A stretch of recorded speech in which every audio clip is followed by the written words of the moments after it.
सोनाली के घर में मम्मी पापा और एक छोटा भाई था। सोनाली के पापा बिजनेस के सिलसिले से ज़्यादातर बाहर ही रहते थे। उन सब की ज़िंदगी बड़े मज़े से कट रही थी। एक दिन अचानक से सोनाली की मम्मी की तबीयत खराब हो गई और वह एकदम से बेड पर आ गई। सोनाली के पापा मम्मी को इस अस्पताल से लेकर उस अस्पताल दौड़ते रहे, पर उनकी तबीयत में कोई सुधार नहीं हुआ, बल्कि उनकी तबीयत धीरे धीरे और बिगड़ गई। एक दिन सोनाली की मम्मी ने सोनाली को अपने पास बुलाया और कहा, सोनाली, तुम्हारा भाई अभी छोटा है।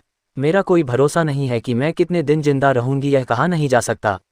मेरे मरने के बाद तुम अपने छोटे भाई का ख्याल रखना। यह बात सुनकर सोनाली रोने लगी कि मम्मी ऐसी बातें क्यों कर रही है। सोनाली ने अपनी मम्मी से कहा, तुम्हें कुछ नहीं होगा, आप मुझे छोड़कर कहीं नहीं जा सकती। पर एक दिन अचानक से सोनाली की मम्मी दुनिया छोड़कर चली गई। सोनाली फुट फूट कर रोने लगी और उसका छोटा भाई भी अपनी मम्मी के गम में जोर जोर से रो रहा था। सोनाली ने अपने भाई सोनू को तसल्ली दी और कहा कि सोनू, तुम रो मत, मैं तुम्हारा ध्यान रखूंगी। इतना कहकर सोनाली ने सोनू को अपने सीने से लगा लिया।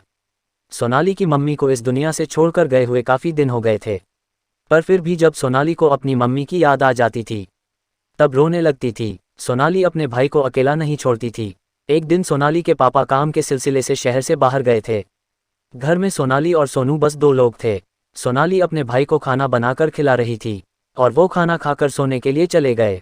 सोनाली का भाई उससे 3 साल छोटा था, लेकिन उसे उन सब चीज़ों की समझ थी। रात को अचानक से सोनू जोर जोर से चिल्लाने लगा। उस समय रात के 1 बज रहे थे। सोनाली जब सोनू के रूम में गई तो वह कांप रहा था और जोर जोर से चिल्ला रहा था। सोनाली जब उसके कमरे में गई तो उसका भाई सोनू अपनी बहन के गले लग गया। सोनाली ने भी अपने भाई को अपने सीने से लगा लिया। सोनाली को अपनी मम्मी की कही बात याद आ गई।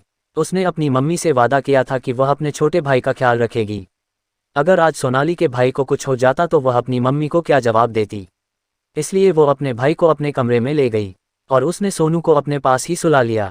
उस दिन से सोनाली सोनू को अपनी परछाई की तरह साथ में रखने लगी और उसे कभी अकेला नहीं छोड़ती थी। साथ में खाना खाती और साथ में सोती थी। जैसे माँ एक बच्चे की चिंता करती है, उसी तरह वो भी अपने छोटे भाई की चिंता करने लगी थी। विकास भी अब अपनी बहन के पीछे पीछे रहने लगा था। कुछ साल के बाद सोनाली के पापा ने दूसरी शादी कर ली। इस पर सोनाली और सोनू दोनों खुश हो गए कि चलो नई माँ का प्यार तो मिलेगा। पर सोनाली की सौतेली माँ सोनाली और उसके भाई से उतना वास्ता नहीं रखती थी, बस घर का काम खूब करवाती थी। सोनाली के भाई से उसकी सौतेली माँ बहुत जलती थी, फिर भी सोनाली अपनी सौतेली माँ को अपनी असली माँ की तरह ही मानती थी।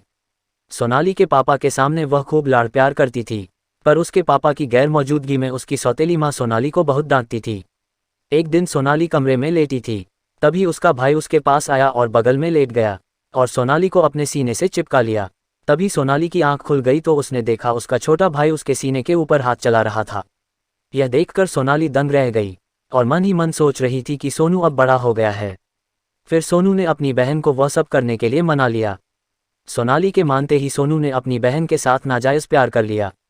आपको ये कहानी कैसी लगी कमेंट करके ज़रूर बताएं। वीडियो अच्छी लगी तो लाइक करें। इस तरह की और कहानी सुनने के लिए चैनल को सब्सक्राइब करें।